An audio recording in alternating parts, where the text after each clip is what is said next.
que el Señor nos muestre en este año la línea de enseñanza que tenemos que transmitir. Y Él puso en nuestros corazones que tuviéramos el corazón abierto y pedirle al Señor continuamente que nos haga entendidos en los tiempos.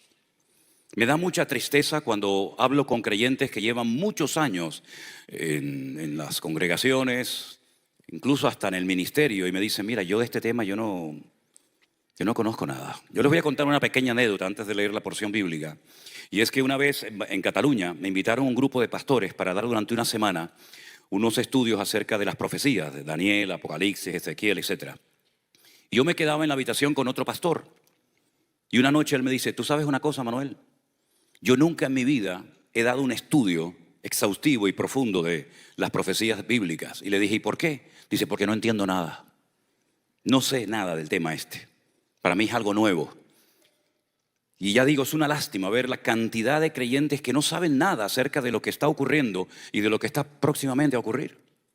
Algunos creyentes hasta me dicen, es que a mí me da miedo el libro del Apocalipsis y no lo leo. Pero es que el libro del Apocalipsis no se escribió para meterle miedo en el cuerpo a nadie, mijo. El libro del Apocalipsis tiene que ser el libro más leído por la iglesia en estos tiempos. Porque hay muchas cosas que ahí están escritas que tú y yo las vamos a ver. Y tenemos que saber qué es lo que Dios está tratando de indicarnos. Y no tener una agenda única y exclusivamente personal y pretender meter a Dios en mis planes y en mi agenda personal, sino decir, Señor, ¿cuál es tu agenda? ¿Cuáles son tus propósitos? ¿A dónde quieres llevar a tu pueblo?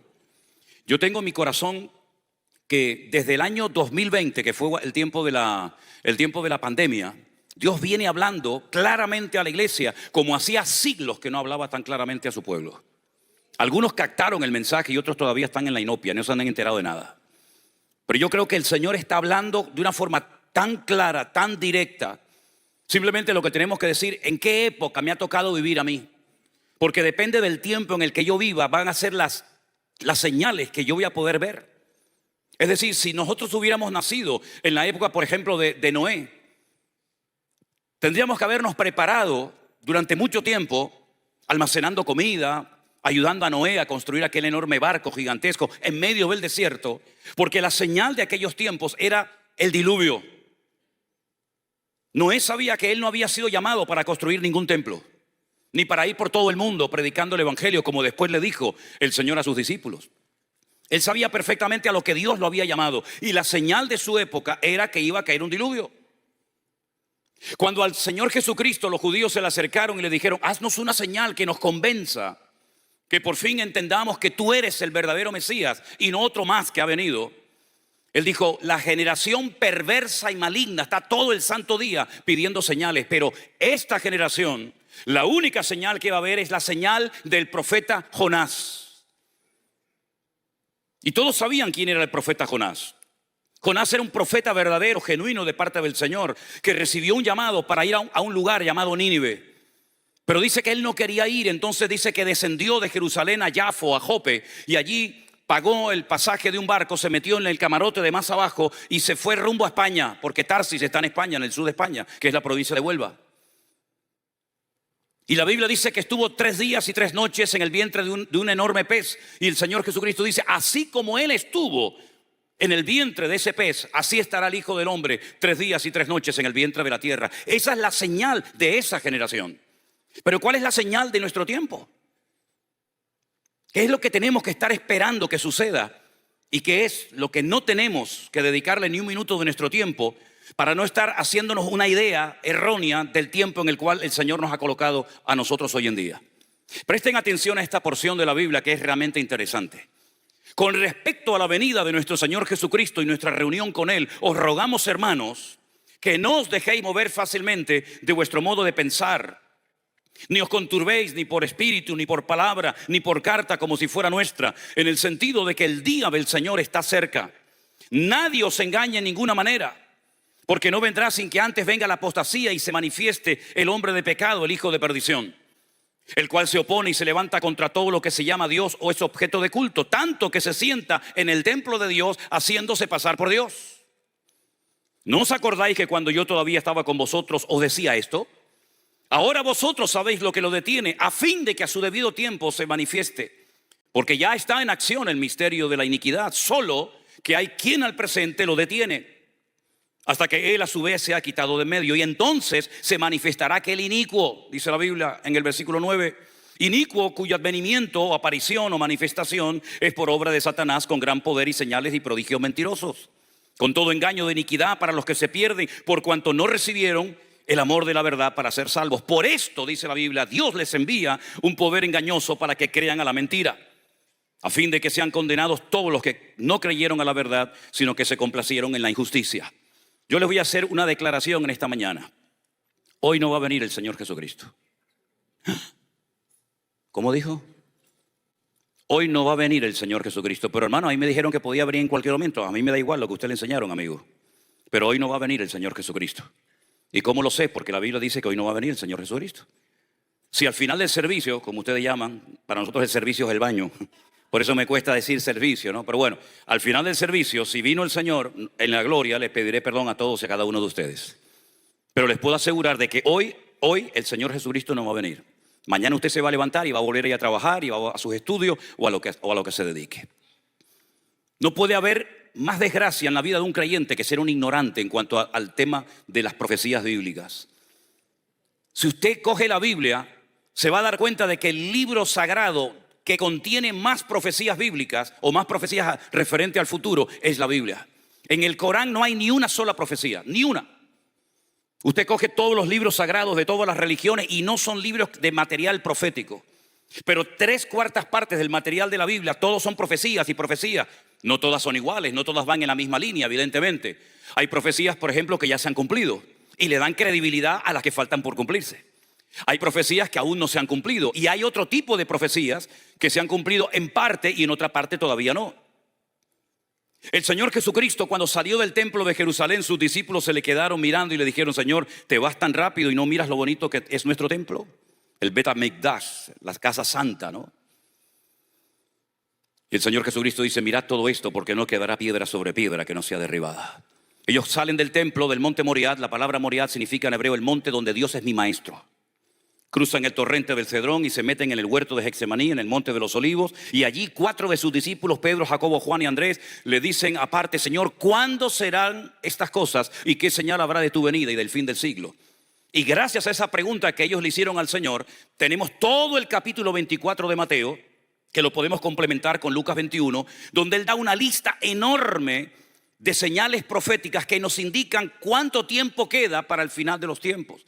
Es como cuando usted, por ejemplo, coge una ruta, una avenida, una autopista, y usted quiere ir a un lugar, pues por el camino usted va teniendo información acerca de cuánto falta, si hay una gasolinera, si hay un cruce o lo que sea. El Señor nos ha dejado muchas señales, muchas indicaciones en el camino para que la iglesia en todo momento pueda saber cuánto falta, qué tengo que hacer, cómo tengo que prepararme, cómo tengo que reaccionar ante lo que está ocurriendo. El Nuevo Testamento se escribió en griego, no en arameo, el idioma que hablaba el Señor, ni en hebreo, el idioma que se hablaba en el templo. He notado, por ejemplo, una de las cosas que me llama mucho la atención cuando voy a las iglesias es cómo se llama la iglesia.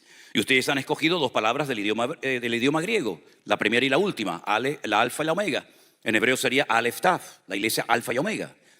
Es interesante notar porque en el Nuevo Testamento usted va a encontrar que el Señor Jesucristo dice que antes de su venida Él dejaría señales indicándonos a nosotros los creyentes cuánto tiempo falta para el cumplimiento de las profecías.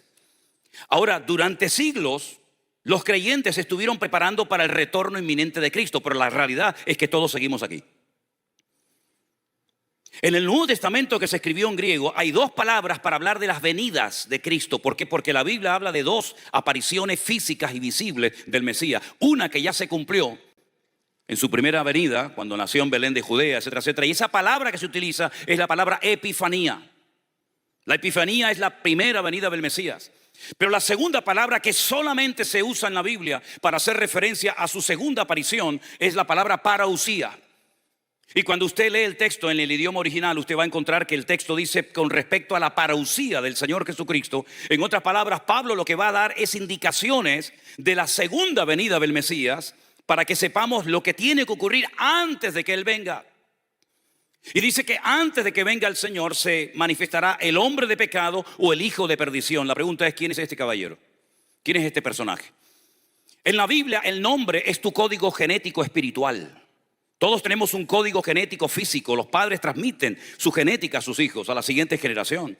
Pero espiritualmente también podemos transmitir nuestra espiritualidad para bien o para mal en las personas que nos rodean. Podríamos hablar largo y tendido de todo esto. Por eso hay momentos en la Biblia en los que Dios le cambia el nombre a ciertos personajes. Por ejemplo, Abraham no tiene ninguna letra del nombre de Dios. Por eso era una persona que, estaba limitado en muchos aspectos hasta que el Señor se mete en su vida y le cambia el nombre y entonces se convierte en padre de multitudes. El anticristo o el hombre de pecado o el inicuo o el hijo de perdición es un personaje político que aparecerá en los últimos tiempos y que recibe muchos nombres, porque a través de cada uno de esos nombres podemos discernir la esencia, la naturaleza, el carácter y la personalidad de este personaje.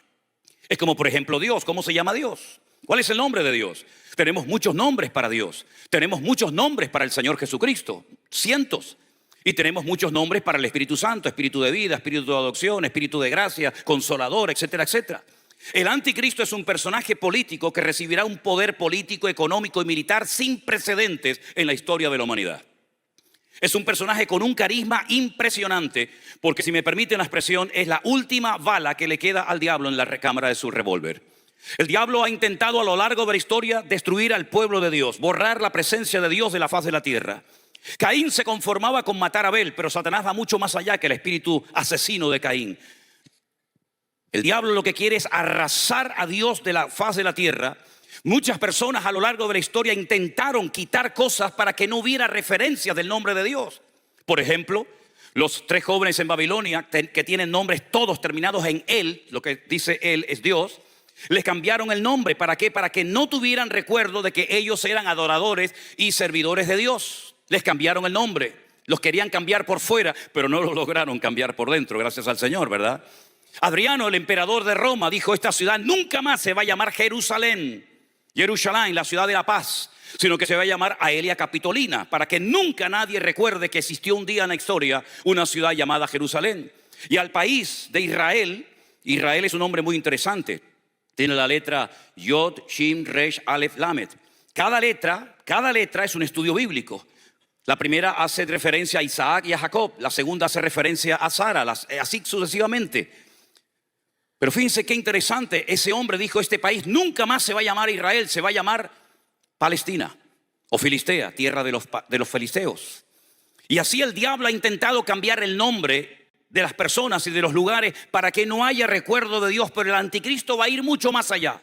El anticristo no se conforma con cambiar nombres, con cambiar leyes, como también dice que lo va a hacer, sino que el anticristo lo que quiere es arrasar a Dios de la faz de la tierra, asaltar a Dios, porque es el espíritu de Amalek el que se levanta contra el mismo trono de Dios. Y por lo tanto dice que no tenemos que olvidar nunca lo que hizo Amalek, que se atrevió a pelear contra el mismísimo trono de Dios. El anticristo es tan prepotente, tan soberbio y arrogante, que dice que cuando se reconstruya el tercer templo de Jerusalén, que por cierto ya está todo listo y preparado, y probablemente este año, el próximo, vamos a comenzar a ver la reconstrucción del tercer templo de Jerusalén, porque ya el pueblo de Israel tiene la autoridad y la libertad a través de las leyes de su país para poder subir a la explanada del templo y hacer algo paralelo, similar a lo que era el templo antaño. La Biblia dice que llegará el momento en el que este hombre se va a sentar en ese templo, haciéndose pasar por Dios y exigiendo a la gente adoración y que le rindan culto. Y antes de que venga el Señor Jesucristo, dice que este personaje se tiene que manifestar, se tiene que dar a conocer. ¿Podemos saber de quién se trata? ¿Podemos saber que ya está en acción, que ya está por ahí moviéndose este personaje? Claro que sí. Y no solamente podemos saberlo, sino que debemos de saberlo. La Biblia dice, por ejemplo, que del amor de las mujeres no prestará ninguna atención. Esto puede ser que tenga una doble interpretación, ¿no es cierto? Dice que del Dios de sus padres no hará caso, pero adorará, en el arameo dice en el texto original, Alá Maozín, el Dios de la guerra. Y menciona por primera vez la Biblia en arameo Alá Maozín, que es el Dios de la guerra. La Biblia dice que será una persona tan experta y tan sabia en muchos aspectos que asombrará al mundo, porque será capaz incluso de imitar milagros que se hicieron en el Antiguo Testamento que nunca más se volvieron a ver en la historia de la humanidad. recibirá el apoyo, como dije antes, económico y militar de muchas naciones de la tierra. Y dice la Biblia que tendrá como una especie de representante, una especie de manager, una especie de persona que le hace la publicidad, que se llama, según la Biblia, el falso predicador o el falso profeta. Y la Biblia dice que ese personaje tendrá su sede en la capital que en aquel tiempo, en los tiempos de Juan, gobernaba y reinaba sobre todas las naciones de la tierra. ¿Cuál era la ciudad cuando se escribió el libro del Apocalipsis alrededor del año 100 aproximadamente, que reinaba sobre todas las naciones de la tierra? Roma. Y todos sabemos lo que hay dentro de Roma. Un estado minúsculo, en miniatura, con su propia moneda, con su propia policía, ¿verdad? Con sus propias normas, etcétera, etcétera, que harán alianza política y militar y religiosa, y harán un tándem entre uno y otro. Y la Biblia dice que el Señor Jesucristo no volverá hasta que todo esto comience a suceder. Juan dice, en esto hay sabiduría. En otras palabras, no todo el mundo va a entender esto. El idioma bíblico, tanto el hebreo como el griego, son idiomas alfanuméricos. Es decir, cada letra tiene un valor numérico. En nuestro idioma eso no existe. El 1 es el 1 y la A es la A. El 2 es el 2 y la B es el 2. Y la B es la B. Pero en hebreo, cada letra, Aleph, Bet, Gimel, Dalet, Hei, Vav, Zayin, Het, Yod, Tet, cada letra tiene un valor numérico. De tal manera que tú puedes leer la Biblia por su valor numérico o por su nombre. Y Juan dice, en esto hay sabiduría.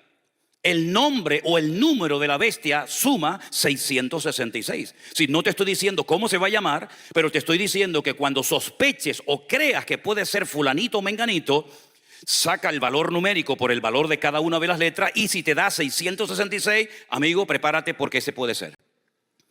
Lamentablemente hay muchos creyentes que cuando hablas de esto dicen, pero este tipo, ¿qué está diciendo? ¿Qué está enseñando este español que viene de allá de España? Estoy enseñando Biblia, mijo.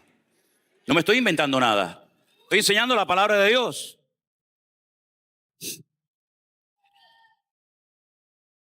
Entonces, ¿cómo no vamos a leer el libro del Apocalipsis si estamos a punto de ver cosas que ninguna generación de creyentes ha visto a lo largo de su historia?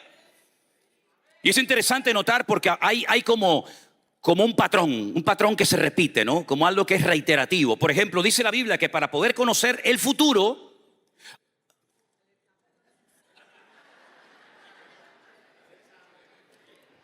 ¿eso qué fue? Ahí viene. Tranquilo, no pasa nada. Dice la Biblia que para conocer el futuro hay que conocer el pasado. Es una regla de oro de la hermenéutica bíblica. La hermenéutica es la ciencia que nos ayuda a la correcta interpretación de los textos bíblicos. Dice el libro de Eclesiastés, ¿qué es lo que será? Lo mismo que fue. Es decir, que Dios te cuenta el futuro en tiempo pasado. Y de hecho, cuando tú lees la Biblia en el texto original en hebreo, te das cuenta de que tú estás leyendo algo como que ya sucedió, pero resulta que te lo está contando en tiempo pasado, porque en Dios no hay presente, pasado ni futuro, sino que Él es un tiempo presente permanente. Y Dios te cuenta lo que aún no ha ocurrido, mi hermano. Miren qué interesante esto. Me queda tiempo, ¿no? Miren qué interesante esto. Juan está en la isla de Patmos y le muestra al Señor una visión donde dice que ve una multitud con ropas blancas de todas las naciones, pueblos, tribus y lenguas, que nadie podía contar de la cantidad de gente que había en aquella masa. Y uno de los ancianos en la visión que tiene Juan le dice, ¿estos quiénes son? ¿Y de dónde han salido esta gente? Y Juan llora y le dice, yo no lo sé, Señor, yo no sé quién es esta gente, ni de dónde vienen. Y le dice, escucha bien, estos son los que han salido de la gran tribulación y aún no ha empezado. Pero ya en la profecía es como algo que ya sucedió. ¿Por qué? Porque el Señor conoce perfectamente el futuro. A Él no se le esconde absolutamente nada. Él lo sabe absolutamente todo. Qué ridículo cuando Adán intentó ocultarse y esconderse de Dios. Nuestra Biblia, que fue traducida por un cura español de la ciudad de Sevilla, llamado Casimiro de Reina, cuando él comenzó a traducir el texto original, él se dio cuenta de que hay letras en el hebreo que son 4 preposiciones, pero tienes que escoger una sola. Y entonces dice que Adán se escondió entre los árboles del huerto, pero el texto original realmente dice que Adán se metió dentro de un árbol, porque en y entre es la misma preposición en hebreo. Porque dice que se ocultó de Dios, oí tu voz, tuve miedo y me escondí. ¿De dónde te vas a esconder de Dios, mijo? Si Dios lo ve todo, Dios lo conoce todo. No hay nada que Dios no conozca, Él lo sabe todo. Por eso, mis queridos hermanos, Moisés, cuando vuelve a Egipto, el Señor sale en el camino para matarlo. Y uno dice, ¿cómo sale en el camino? Me acabas de llamar para que vaya a Egipto y ahora voy a Egipto y me quieres matar. ¿Qué cosa es esto? Y uno sigue leyendo y dice, porque el hijo de Moisés no estaba circuncidado. ¿Y quién se va a dar cuenta que mi hijo no está circuncidado? ¿Es que acaso eso es una cosa que se ve por fuera? Pero es que lo que el ojo del hombre no ve, Dios sí lo ve. Y tú vas a predicar en Egipto algo que no estás viviendo en tu casa. Así que empieza a predicar en tu casa antes de ir a los egipcios a predicarle la palabra. No, nadie se va a enterar. Que no se va a enterar nadie, pero Dios sí lo sabe todo lo que haces en intimidad y en lo público. Entonces dice la Biblia que antes de que venga el Señor tenemos que estar preparados, porque los cambios políticos, sociales y económicos que va a experimentar, que ya está experimentando el mundo, son tremendos. El día 7 de octubre de hace 2 años ocurrió algo que no había ocurrido desde los tiempos de la Shoah, desde los tiempos del holocausto nazi en la Segunda Guerra Mundial. Nunca Israel podía imaginarse que iba a sufrir la catástrofe que ha sufrido, que hasta el día de hoy aún no se han recuperado. Y ocurrió y lo vimos casi en tiempo real en nuestras pantallas. Y es que hoy en día las redes sociales nos permiten ver en tiempo real cosas que están ocurriendo en la otra parte del mundo. Por lo tanto, ya no hay excusa para vivir atontados y perdidos, sino que tenemos que estar velando y orando, dice la palabra de Dios, porque Cristo viene pronto, mi querido hermano. Y no perder el tiempo en vanidades ni en estupideces. Pero además de eso, el texto que hemos leído en esta mañana dice, pero aparte de manifestarse el inicuo, el hombre de pecado, el hijo de perdición, Daniel lo llama el cuerno pequeño y Juan lo llama el anticristo. Es el mismo, con distintos nombres, el mismo perro con distinto collar. Dice que además se tiene que manifestar la apostasía. ¿Y qué es eso? La apostasía no solamente es volver atrás de una fe que un día tuviste. Permítame, yo no sé lo que ustedes creen. Yo no sé si están a favor o en contra de lo que voy a decir. A mí me da igual, pero yo le voy a decir lo siguiente.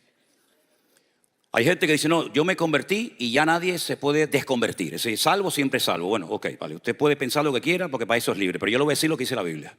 La Biblia dice, hermanos, último capítulo de Santiago. Hermanos, si alguno de entre vosotros se ha extraviado de la verdad, sepa que el que haga volver al pecador del error de su camino, salvará de muerte un alma y cubrirá multitud de pecados. Eso dice la Biblia. Libro de Apocalipsis dice, y al que venciere, luego si no vence, esto no es para ti, al que venciere no borraré su nombre del libro de la vida, sino que confesaré mi nombre delante de mi Padre. Entonces la apostasía no es solamente dar marcha atrás de una fe que tuviste, como por ejemplo Pedro. Pedro en un momento de su vida se convirtió en un apóstata. Tú eres uno de ellos. No, yo no sé, tú eres uno de ellos, pero si es que hablas como ellos. Y entonces cuando el Señor Jesucristo resucita el tercer día, le dice María Magdalena, dile a mis discípulos, y a Pedro, que vayan a Galilea, que quiero hablar con ellos. ¿Por qué no dice dile a mis discípulos y ahí mete a Pedro? Porque tú dijiste que no me conoces. Y si no me conoces, ni tú quieres saber nada conmigo, ni yo contigo tampoco. Pero como yo soy Dios, y yo soy un Dios que restaura, perdona y olvida el pecado, dile que también suba, que yo le voy a ayudar a restaurar otra vez su vida. Bendito sea Dios. Mi discípulo y a Pedro. Así que la apostasía es mucho más que una persona que conoció, se enfrió, se apartó, se volvió atrás y bueno, etcétera, etcétera. La apostasía es la pérdida total y absoluta de valores y de principios morales y espirituales. Estamos en una época de relativismo, donde todo vale. Por ejemplo, en España, en Europa, hay gente que se ha casado con una gallina. ¿Qué le ven acostarse con una gallina? Ah, bueno, como están los huevos aquí tan caros, a lo mejor será por eso. Será por eso, ¿no? Hay un tipo en España que se gastó 14.000 euros porque desde pequeño él sintió que era un perro. Y se hizo una operación y tú lo ves y parece, hasta levanta la pata cuando va al baño. Porque él sentía que era un perro. Es decir, vivimos en un mundo tan ridículo, pero tan ridículo que cuanto más ridículo y más absurdo y más raro sea la idea, más la creen y la sigue la gente. Bueno, ahora dice que hay un problema con Blancanieves porque el beso que le dio el príncipe no fue con permiso y ahora pues lo van a denunciar. Unas cosas ridículas, absurdas. A mí me pasó hace tiempo, yo le aguanté la puerta a una hermana, era una pagana, no era una hermana. Le aguanté la puerta a una señora que entraba y me dice, esto es un acto machista, ¿eh? Digo, bueno, en mi época era un acto de educación. Ahora, si usted Dice que es un acto machista. La próxima vez se la abre a su marido si es que lo tiene. No, es tremendo. Una cosa de locos, una cosa de locos. Ya estamos viviendo en esa época. Yo no sé aquí en los Estados Unidos, pero yo vivo en las Islas Canarias. Nosotros vivimos del 1 de enero al 31 de diciembre del turismo. Pero turistas que van allí a hacer lo que no se atreven a hacer en sus países. Porque allí nadie los conoce, allí nadie los ve. El inglés, el noruego, el finlandés, el italiano, etcétera. Y van allí, tú dices, son auténticos salvajes. Pero luego lo ves en su país y tú lo ves con chaqueta y corbata y dices, el señor tal. Señor, es un demonio. Es un hipócrita. ¿Por qué? Porque todo vale, todo está permitido. En los colegios, en las universidades, incluso hasta en algunas iglesias.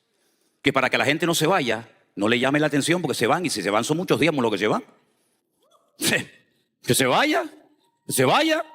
Como si yo viviera de tus diezmos. Si yo cuando estaba en el mundo endemoniado hasta las orejas no pasé hambre, ni frío, ni me pasó nada. Ahora en Cristo soy más que vencedor, dice la palabra. Aleluya. Imagínate tú.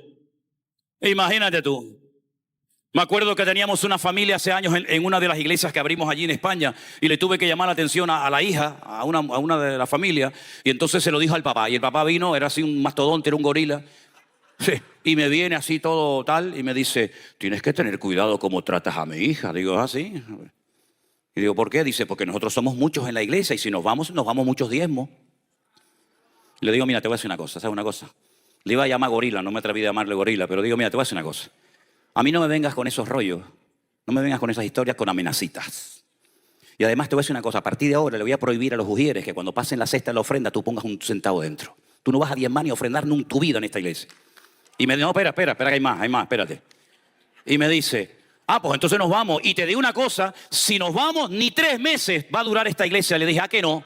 El tipo se fue y la iglesia duró 20 años. ¿Me entiendes? ¿Qué te parece? Hemos llegado a un punto en el que en la sociedad en la que vivimos todo vale. Y la Biblia dice que eso era una señal profética porque el Señor Jesucristo dijo que antes de su venida viviríamos parecidos a la generación de Noé.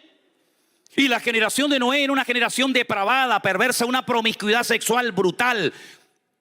Y el Señor dijo, basta. Y por eso nosotros tenemos que estar preparados. Dice, no os sorprendáis del fuego de prueba que os ha sobrevenido, hermanos. Como si alguna cosa extraña os aconteciese. En otras palabras, tenemos que estar preparados para estas locuras y para más que viene todavía. Pero no se preocupen, queridos hermanos, que ni la muerte, ni la vida, ni ángeles, ni principado, ni potestad, ni lo presente, ni lo porvenir, ni lo alto, ni lo profundo, ni ninguna cosa creada nos podrá separar del amor de Dios en Cristo Jesús. Antes vienen todas estas cosas, somos más que vencedores. ¡Y a su nombre! ¡Y a su nombre! ¡Aleluya! ¡Gloria a Dios! Sí, el mundo va de mal en peor, pero nosotros vamos de gloria en gloria, de victoria en victoria, de bendición en bendición y de triunfo en triunfo. Ese es el diseño de Dios para la iglesia. Pero la iglesia tiene que tener base. No moverse por emociones, no moverse por sentimientos, sino moverse por principios bíblicos, fundados en la palabra del Señor, filtrando todo lo que oímos, filtrando todo lo que sentimos. ¿Por qué? Porque no es el Señor el que se tiene que adaptar a mi vida. Soy yo el que me tengo que adaptar y seguir al Señor todos los días de mi vida. Gloria a Dios.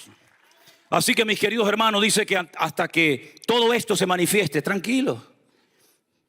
Renueven su comunión con el Señor. Pongan su mirada en el Señor. No tengan miedo de nada ni de nadie. Porque es verdad que el Señor viene pronto. Pero esto va a ir cada vez de mal en peor. Esto va a ser tremendo. Nosotros llevamos más de 20 y pico de años viajando 3, 4, 5 veces al año a Israel. Y conocemos bastantes hermanos, pastores, iglesias y la situación de allí. Y es terrible ver cómo ese país tan bendecido, donde nacieron todos los profetas, todos los discípulos del Señor, donde tantos milagros ocurrieron, cómo está endurecido y ciego, ¿verdad? Y rechazan al Mesías constante y permanentemente. Y cómo hay grupos que persiguen y esperan a los creyentes cuando salgan de las congregaciones para insultarlos, apedrearlos y meterse con ellos. Pero ¿saben una cosa, hermanos? La Biblia dice que donde abunda el pecado, sobreabunda la gracia. Ahora bien, procure que su vida esté alineada en santidad, en orden y en obediencia con el Señor. Porque el Señor al que guarda, al que bendice, al que prospera y al que usa, es a la persona que anda en obediencia, en santidad delante del Señor todos los días de su vida. Procure no solamente tener información, porque la información no es formación. Usted puede tener mucha información y puede tener mucho conocimiento de las cosas, pero ese conocimiento hay que interiorizarlo y aplicarlo todos los días de nuestra vida. Si dice la Biblia que hay que perdonar, perdone. Si dice la Biblia que hay que orar, ore. Si dice la Biblia que hay que ayunar, ayune. En otras palabras, no se vaya nunca a la cama diciendo, podía haber hecho más si no lo hice. En otras palabras, el Señor está buscando una iglesia que está preparada para lo que viene. Y dice la Biblia que cuando Él venga no va a ser como la primera vez que vino, que poquitos se enteraron. Qué tremendo cuando el rey Herodes se entera por aquellos magos, no reyes, magos de Oriente, observadores de las constelaciones. Porque no sé si sabían que todas las profecías de la primera y de la segunda venida están escritas en las estrellas. Todas las estrellas tienen un nombre hebreo. Y usted las traduce y dice, mira, Él tenía que nacer en Belén de Judea, de una virgen de la tribu de Judá. Y estos hombres observaron las estrellas y dijeron, ya ha nacido el rey de los judíos, porque su estrella hemos visto en el oriente. Su estrella hemos visto. Y cuando llegan a Belén, al Herodión, donde vivía Herodes, le dice, venimos a adorar al rey de los judíos. Imagínate decirle al rey que estaba allí, venimos a adorar al rey de los judíos, pero no eres tú. Tú eres un rey que te pusieron. Y el que te pone, mañana te quita. Nosotros venimos a adorar al rey de los judíos porque su estrella nos ha guiado hasta aquí. Y dice la Biblia, vayan, adórenlo y dígame dónde está para que yo también vaya a adorarle. No fue nunca, al contrario, dio una ley para matar al niño. Porque el diablo a lo largo de la historia siempre ha tratado de impedir que las promesas de Dios se cumplan. Es increíble, pero vemos que el Señor siempre gana todas las batallas y el Señor nunca va a permitir que el enemigo salga con la suya.